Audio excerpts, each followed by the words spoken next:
Well, good morning. I'd like to welcome you to this equipping session today as we begin the process of talking about the 5 practices of effective leadership. We'll be talking about it in 5 installments. Today will be the first one of those. But by way of introducing this whole idea of leadership and trying to wrap our head around what it really is, I'd like to start by sharing with you the idea that leadership as a theory only really came to the fore after World War I. So it's actually quite a recent field of study.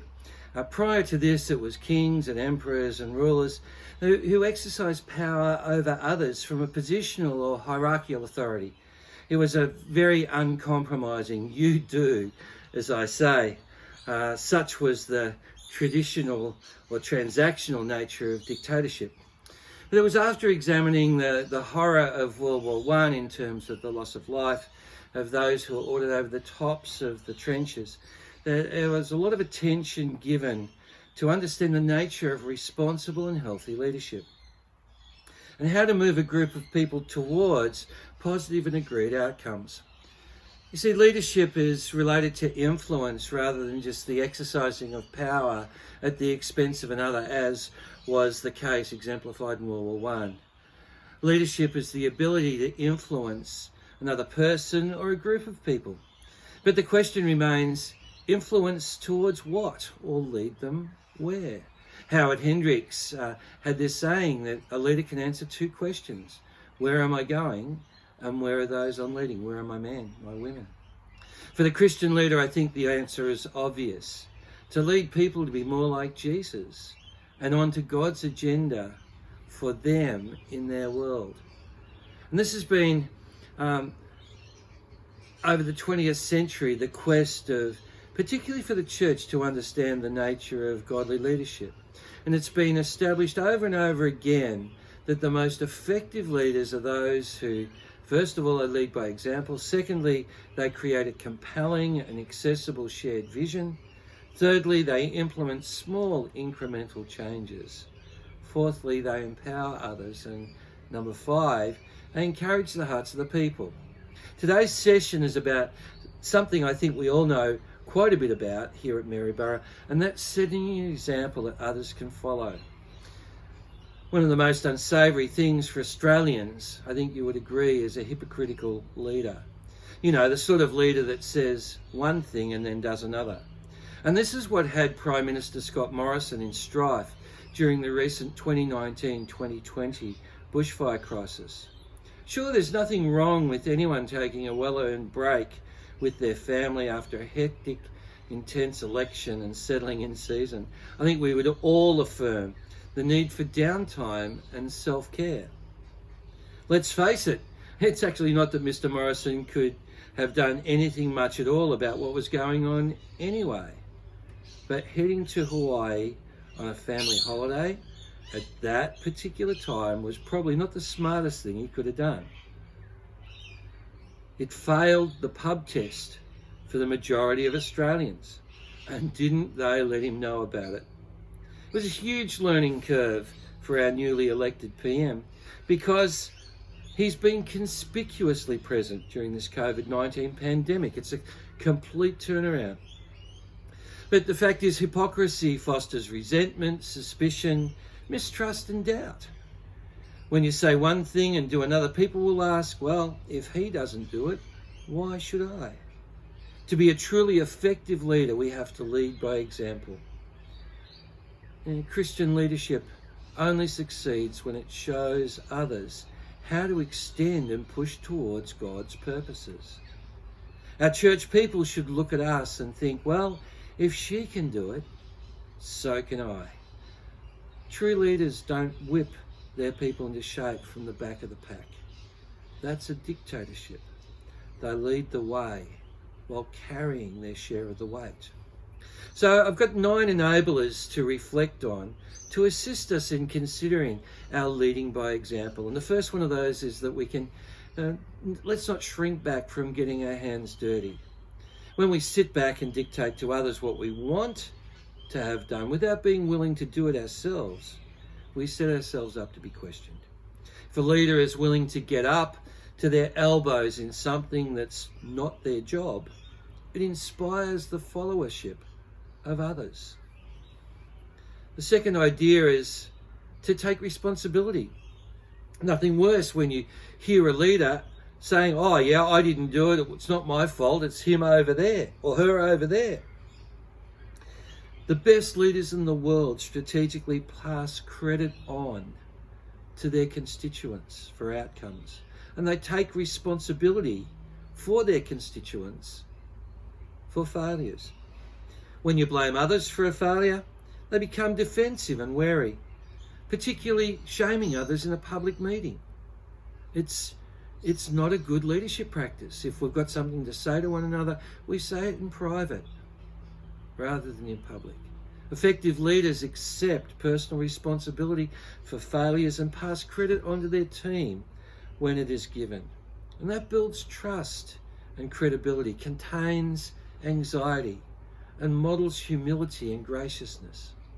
The third idea is, this won't surprise you, to listen to your people. Create spaces that are safe for conversation to happen and listen well. Those we lead are essential to the success of our leadership. Without them, all we're doing is taking a walk, Leadership is not about us, it's about the people we lead. And ignoring them or overlooking their brilliance is a huge mistake. We have to be leaders who model to others what it looks like to care, to ask questions, invite feedback, try to understand, encourage your approachability. We'll receive far more than we give and model a healthy dialogue.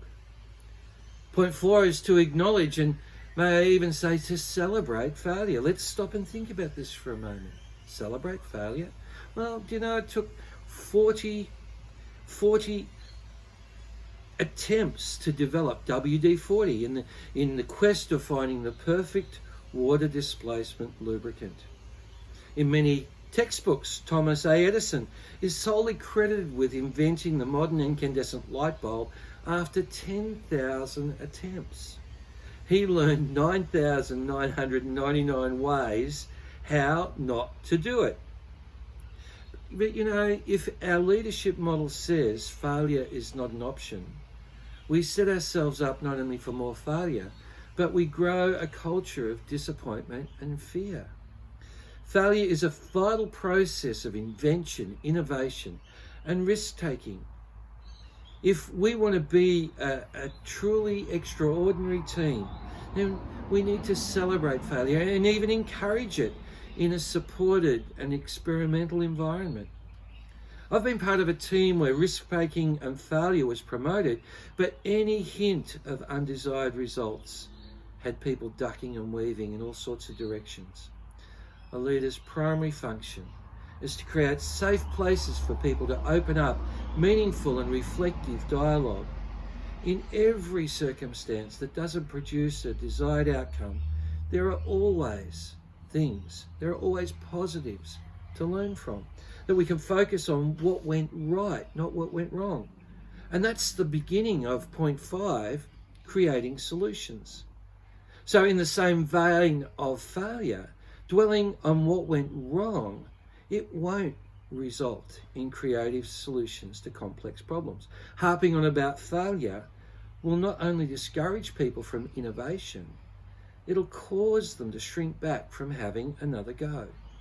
By all means, look at the failure closely in feedback or debrief sessions, but look for what went right and foster that.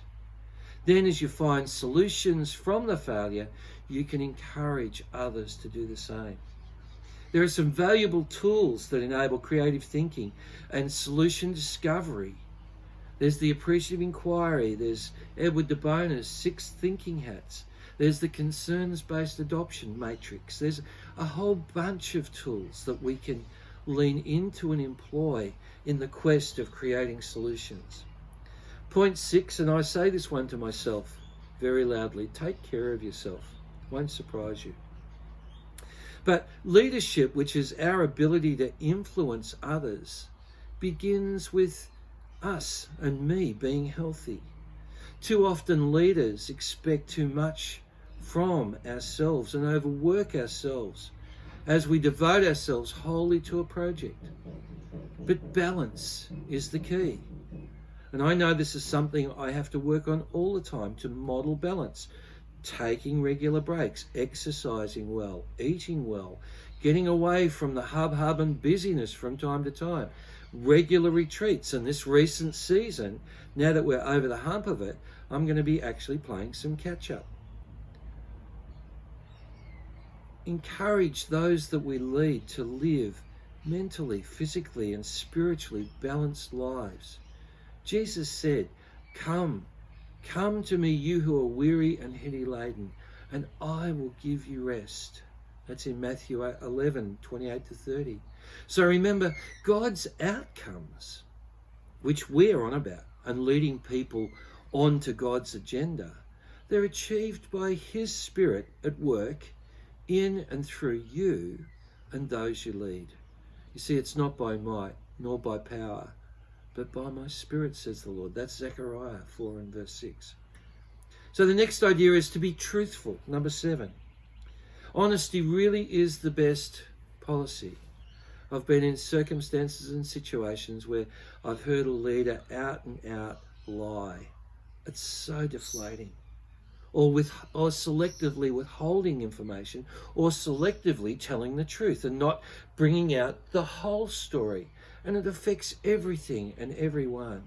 It erodes relationships and decision-making and communication and more. Team members have to second guess. Well, if he said that or she said that here, what about over there? We just never know where we stand. And so we stop listening. Though honesty is difficult at times, our honesty as a leader is vital to maintaining the confidence and trust with those that we lead. Point 8 is that we follow our own rules. And this should go without saying. It's not, so much do as I say, but do as I do. That is the right leadership model. I think if we say, do as I say, not as I do, then we have an issue. So don't bend the rules because you're the leader. Dishonesty and hypocrisy immediately cancel out any validity. They erode our standing. We cash in any chips that we have in the credibility bank through this sort of behaviour. If you're not willing to follow the rules, why should anybody else? Establish boundaries and stick to them. Give attention to timekeeping. It's an obvious trust builder. When we respect one another's time, we're sending a very strong signal and message that we value the gift of the other. The final one I want to talk about is establishing a culture of encouragement, and I'll deal with that in more fuller detail in session number 5. But encouragement is strengthening the heart of another. I've learned that if you don't want mediocrity from those that we lead, then we shouldn't be mediocre with our encouragement of them. Good leadership encourages. Encouraging others brings out the best in them for the church, the best in the team. And the team's success is your success, because everything you do will be watched and emulated. So start with encouraging yourself. Sit in the scripture. Pray. Seek God's encouragement of your own heart. Establish an encouraging mentoring relationship. Someone who can share the burden of leadership with you. When you encourage others, your team will look to your example and do the same. They'll rise to the challenges before them with integrity, respect, and courage when you give them the same. I've seen leaders insist on excellence from those they lead, only to crush their spirit. But I've never seen anyone shrivel up and die from over-encouragement. When your team is built on encouragement, Excellence takes care of itself and follows, and you're sure to exceed and succeed. Leading by example is perhaps the fastest way to encourage, enable, empower, and equip those you are leading to understand their task and kick their goals. God bless you as you continue to lead by example. Thank you.